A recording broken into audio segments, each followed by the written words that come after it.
review bonus section number 7, Game Kit and Game Center. This is actually a pretty cool topic, and there's quite a bit of documentation about it now because it's become so popular. And so I've got a bunch of links for you to check out at the end. I've got a bunch of resources, but I'm going to give you an overview of what Game Center can do, what can and can't do, kind of the underpinnings of it and how it functions primarily asynchronously. And then I'm also going to review blocks a little bit, just do a quick review of blocks because they're becoming so ubiquitous and Game Center relies on them almost exclusively for callbacks. So here's what I'm going to talk about. I'm going to talk about the GameKit framework itself, and which includes the Game Center, and then I'll talk to you about some of the pieces of Game Center, how to get started on your app, how to get it building on your app and get it set up with iTunes Connect, and then some checklists for common Game Center functionality that you want, like multiplayer or leaderboards or doing voice chat. Quick block review, like I said, and then I've got some resources at the end. I've also got within the links here, I'm not going to talk a lot about the peer-to-peer and the voice chat technologies, but there are links within the slides here for Apple's documentation on it, and which is also excellent. No surprise there. So, an overview of GameKit, the GameKit framework itself. The biggest piece of that is Game Center in all the Game Center functionality. It also handles the peer-to-peer connectivity at all of the different levels, utilizing CF network mostly. It does handles both wireless and Bluetooth networking. They work with much of the same API, which makes it really nice to be able to play local games via Bluetooth, not need a wireless connection. And then it's also voice chat is also incorporated in Game Center under GameKit. So Game Center itself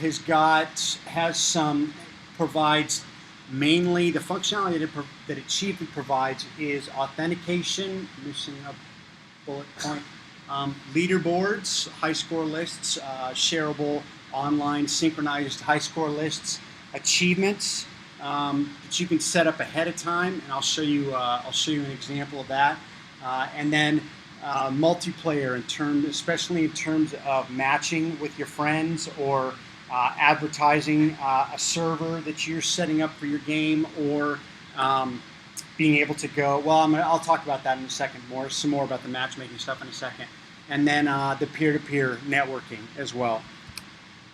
So to use, all my bullets are gone on the first point. That's really annoying. So using Game Center itself, just as a broad general overview, the first thing that you're going to do is authenticate the player, that the player is who they say they are and that they're registered with Game Center. Every player has got a unique tag.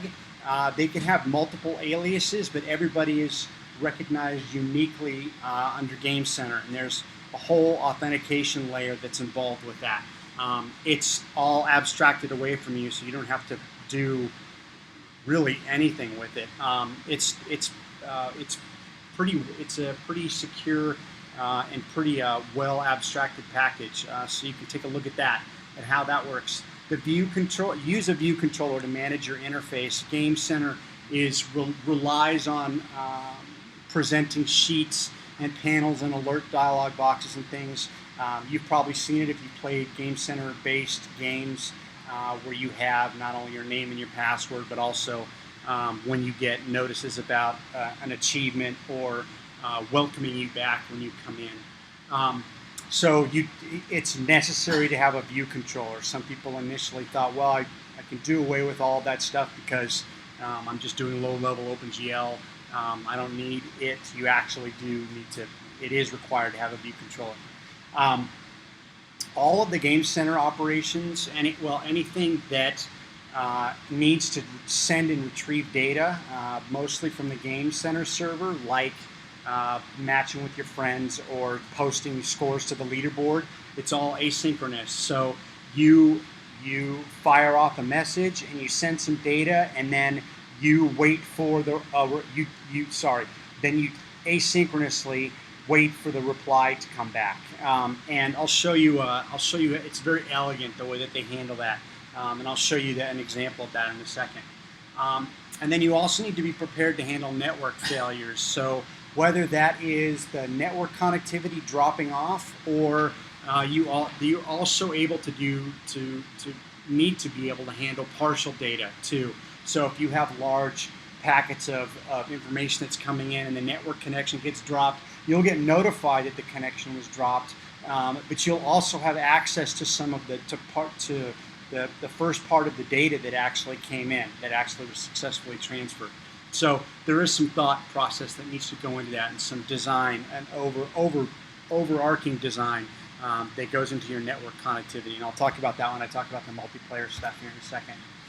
So to get started with the Game Center, first thing that you need to do is you need to enable Game Center and iTunes Connect as a developer. Unfortunately, the MS-DOSX account is non-distribution across the board, so we're not able to apply for the iTunes Connect account. So you're going to need to use your own developer ID, or your own iOS license to do that. I did it this morning. It's not too painful to turn that on and enable that, but just be aware that you're not going to be able to do this with the MS-DOSX license. The next thing you need to do is configure a bundle identifier for your game. It's akin to code signing. It's right along the same lines. The iTunes Connect relies on that bundle identifier to identify data that comes in and goes out by that bundle ID. So by now you should be very familiar with the bundle identifier. You'll link the GameKit framework is the framework that you're going to link to. You're going to import the GameKit.h header from GameKit framework, and that provides all of the functionality that you need for all the Game Center operations. You need to determine whether or not Game Center is required for your game. There's a couple of things that you can do, which I'll talk about next. There's some things that you can do to use some of the Game Center functionality, but you also want to. It's highly recommended that you offer the option for the user to not necessarily have to have Game Center to play the game. If you do that, you'll weak link to the GameKit framework instead of embedding it within your app, and then you can query and find out if Game Center is available, and if it is, go ahead and use it. If not, go ahead and use your alternate code. Then you'll want to authenticate the user as soon as you can when the game launches. You don't want to have an interruption. You don't want to have a intro screen show and then a small animation, and meanwhile then for the user to actually play, they have to go ahead and authenticate. So it's highly suggested that you, greatly suggested that you authenticate the player with the GameKit framework ASAP, like as soon as you launch, as soon as you have some kind of user interface. iTunes Connect itself, what you'll do is you'll register your app, and you'll use the app ID that you registered for your code signing. It's the same process. There's a bunch of, actually one of the links that I have in here and also in the lab has kind of a step-by-step process for doing that. It's a little dated, but the core idea is the same. It's really easy to use, to follow. So you'll need to register your app ID for code signing. You'll need that app ID. You select it in the drop-down when you register your app for Game Center.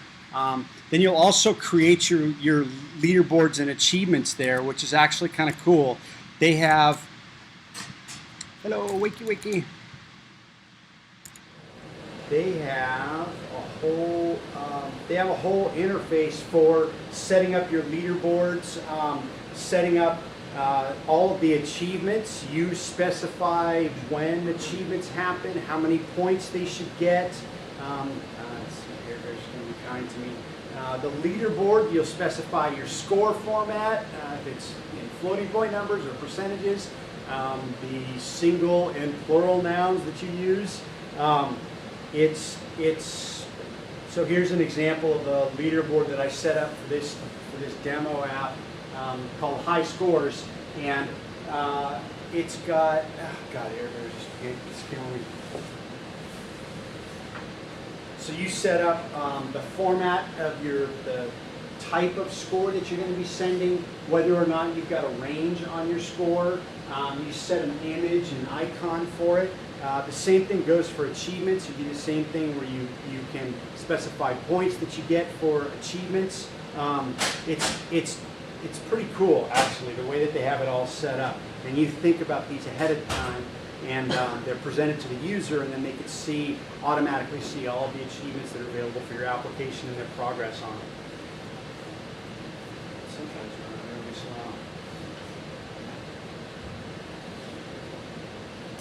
Then inside your project itself, just akin to code signing, you'll need to match the bundle identifier that's in the project with the bundle identifier that you used for iTunes Connect.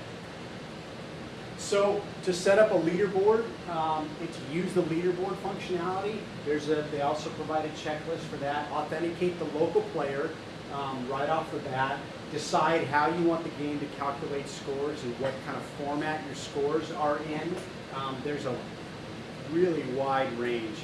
It's not limiting at all. You go to iTunes Connect, like I just showed you, and configure your leaderboards. Then you'll add code that will post scores to the leaderboard. You'll need to also have code to handle when there's no network connection present or there's a problem in the transfer. They provide a lot of boilerplate code that you can use to save off a high score locally and then retransmit it later once the connection comes back. And then you'll need the functionality to allow the player to view the leaderboard that you set up. It's very similar for achievements for each one of the individual achievements. Authenticate the local player first. You'll see that I'm kind of harping on this because this is always the first step in using game centers is get the local player authenticated and make sure that you do that as soon as you can. Go and configure the achievements in iTunes Connect like you did with the leaderboard stuff. You'll report the player's progress to Game Center, and they've got a full API for that. You'll want to be able to load the player's previous progress that they've made on achievements and be able to recognize when a player has already gotten an achievement or doesn't have an achievement, and you can post a notification for it. And then you'll also need the code to provide code using the Game Center API to be able to view the achievements that the player or their friends have gotten.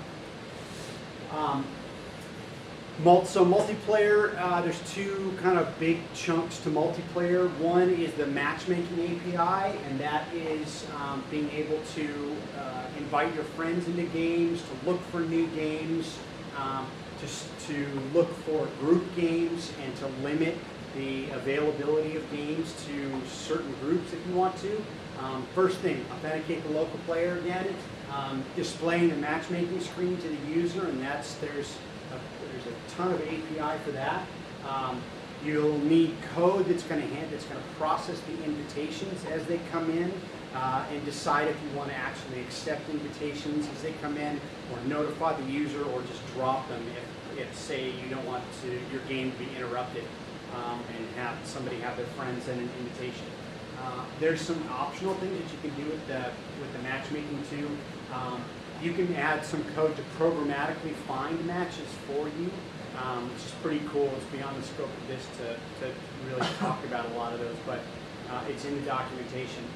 It's pretty cool. And then you can also have some more advanced functionality with your matchmaking in terms of restricting it. So you can set up bit masks, like I only want to allow warriors and magers, but no wizards and mages. And you can set up a whole bit pattern, and it'll automatically process and give you and show you games and show you matches that satisfy your restrictions. It's pretty cool. You can group matches together too.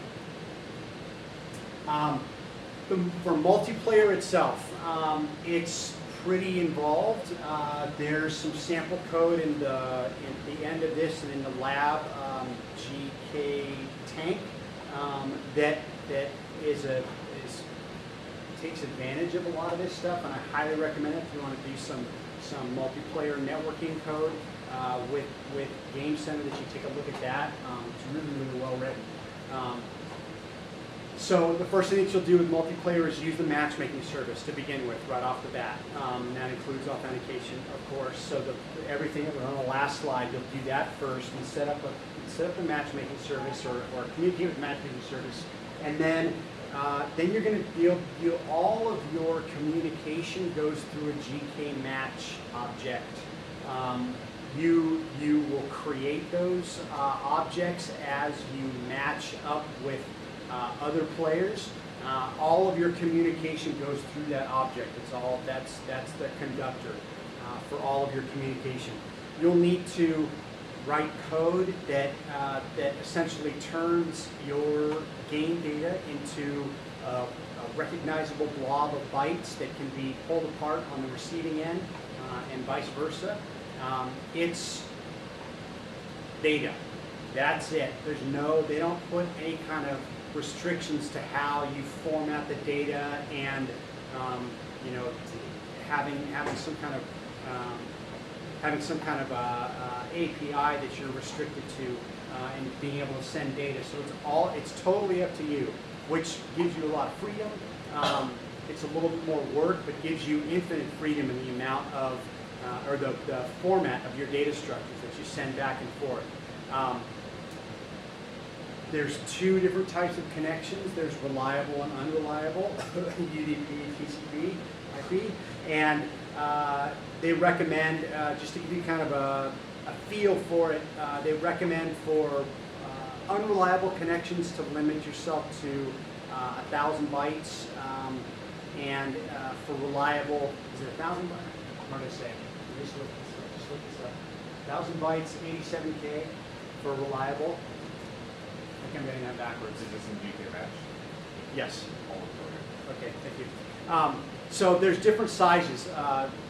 The bottom line is there's different sizes for the amount of data that you want to send reliably and unreliably. So that kind of has to go into your thought process and how you're going to structure your data structures and send them efficiently and send the least amount of data back and forth that you possibly can to keep your game states all in sync.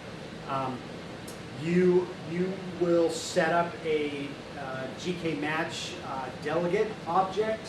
It's going to handle a ton. This is all done asynchronously, so you'll be handling incoming notifications that come in to your GK match delegate. For instance, things like connection notifications when you made a connection or a connection is dropped off. When you've received data, when you are sending data and an error happens, and disconnection notifications. 1,000 bytes for unreliable, 87K for reliable. Okay. So there's different sizes to be thinking about for your data structures when you want to bundle them up and send them through your GK match object. And then optionally with GK match and Game Center, you can also, there's a whole API for voice chat, which actually I didn't realize how extensive it was, but there's an enormous amount of code that's available for handling voice chat. Actually, let's see if I've got that here next. Yes, lots of code for handling voice chat. Checklist for voice chat. How many channels of voice does your game need? Are you going to have different channels for different players? Is everybody going to share one channel? That's something that you need to think about ahead of time. You'll configure an audio session for use with the microphone, and I'm going to hand wave that away for right now because we're going to be talking about core audio next week, which is exactly that. You'll call your GK matches object voice chat with name method to initiate a voice chat and get an object that you can use, that you can reference for a connection.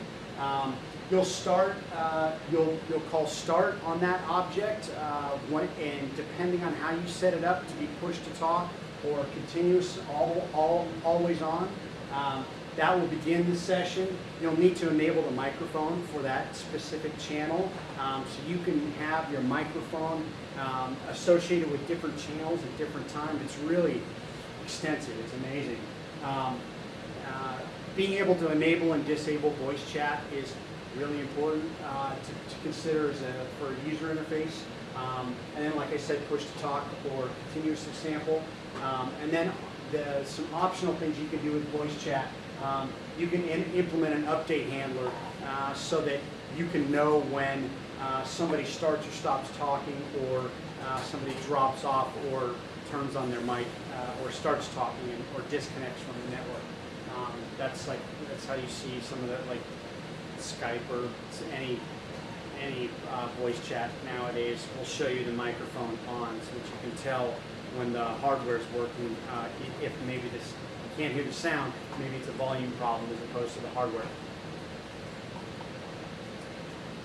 The peer-to-peer networking, like I said, I'm just going to point you to the link in the documentation. Essentially, you set up your own peer-to-peer networks. You can specify the topology of it. The limit for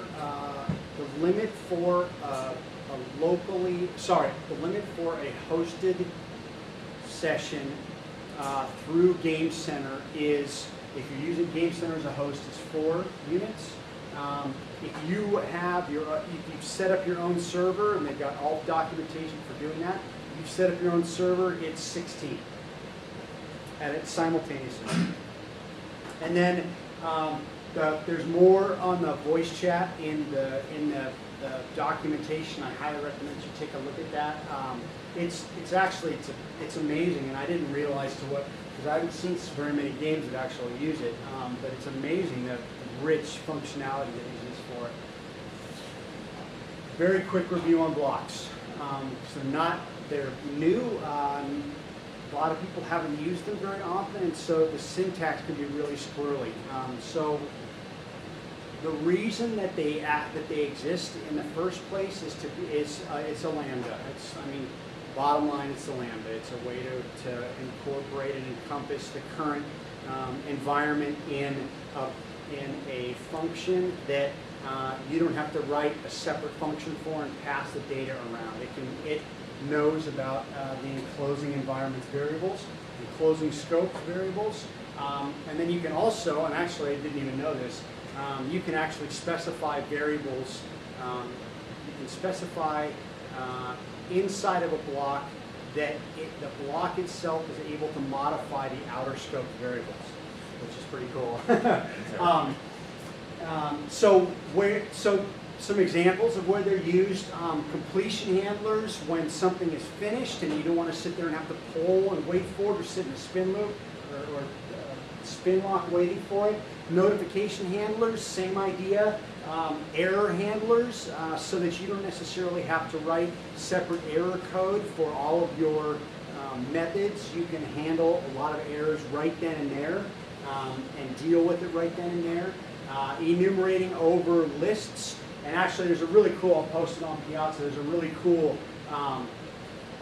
GitHub library that somebody's put together for going through collections in some really clever ways using blocks, with things like first, being able to specify like first 4, which will give you the first 4 elements out of a collection, and then take them out, and you can do every other one. You can run them in reverse.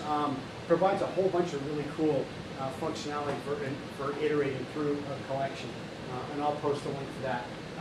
Animations that you saw Kevin do all rely on blocks. Sorting, another obvious one, passing off sorting blocks to sorting procedures and not having to pass in function pointers and things like that. Ton of uses for it. Game Center uses them all over the place. So just as a review, this is what the block syntax looks like here. So the first thing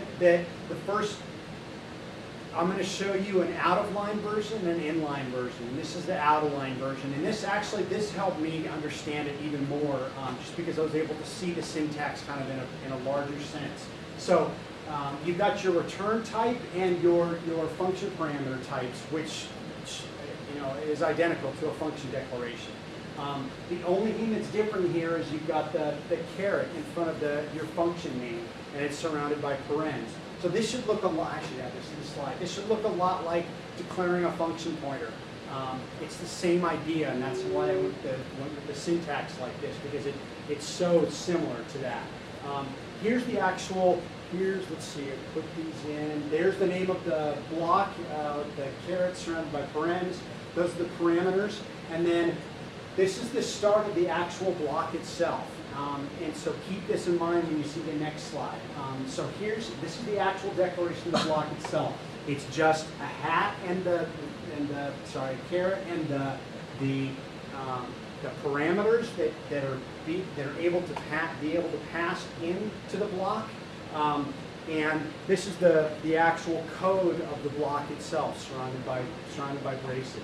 So this is really simple, but this creates what's interesting about this is since it's out of line, they've got, this actually creates a block that you can use, that you can reference later on. And so when you if you say want to pass off some arguments to this and have it evaluated and get the results back, it looks just like a function call. It's really what it is. It's just a function pointer. So let's look at it in context now. So here's an example of setting up for a notification and using a block for callback. So this is an asking for notifications whenever the keyboard will be shown. That a lot of this upper stuff isn't really important. The important part is the block here. So you'll see this is a typical one. Using block is a typical message or parameter name for things that take blocks as arguments. And you'll notice that the syntax is just the same as what we saw before. So you've got the caret and then the parameters, and the code goes inside of here. This looks a little funky. This kind of threw me at first, but if you think about it, all this really is you've got your blocks set off with the braces, and then you've got the square brackets for the function itself. So actually, I should gray that out too. It'll make it a little clearer. Yeah, I tend not to like using blocks declaring a block inside of a method declaration, just because there are some methods that take an additional parameter after the block. Yeah. In which case it gets lined up very strangely. Getting really squirrely. Yeah, yeah. Here's a recent example of. Go. Oh, I think I'm going to be running something on all the background threads. That's why. So here's an example of a block that I used recently for the save and the open panel. This is a Mac. This is an OS 10 app, and in the past, you used to create a open or save dialog box, and you passed function pointers off, or you queried the objects that you got, that you waited, synchronously waited and queried the objects that came back from it. What's really nice now is that you can pass a block off to this, and so this is essentially all asynchronous. So it's going to present a sheet, the drop-down sheet for when you do save and open. Some of this stuff in some of the other pieces inside of here, some of these pieces up here aren't really that important, but this is the modal, bring a modal sheet up on a window. You pass a reference to the window that it's coming up on. And then here's the block for the completion handler. So it's going to pass a result in, whether or not the user selected a file and whether or not there was an error, which button was pressed. And all of the code goes right here. And so when I have a save panel, I package up the data and I can save it to the disk and do it all right here. I don't need extra functions. I don't need passing a bunch of stuff around. It's all self-contained because it really doesn't need anything else. This block is within a method that's within a class that has all of the properties and stuff are already available to it. So we can do everything right here, and it keeps it really neat and clean. This is for both, for saving and for loading. Same idea. When you open up a file, it's just going to be a block. It's going to have a result passed into it, and you can open it and you can handle it all right there. Again, the syntax is caret surrounded by parens surrounding the parameters, and then open brace, close brace.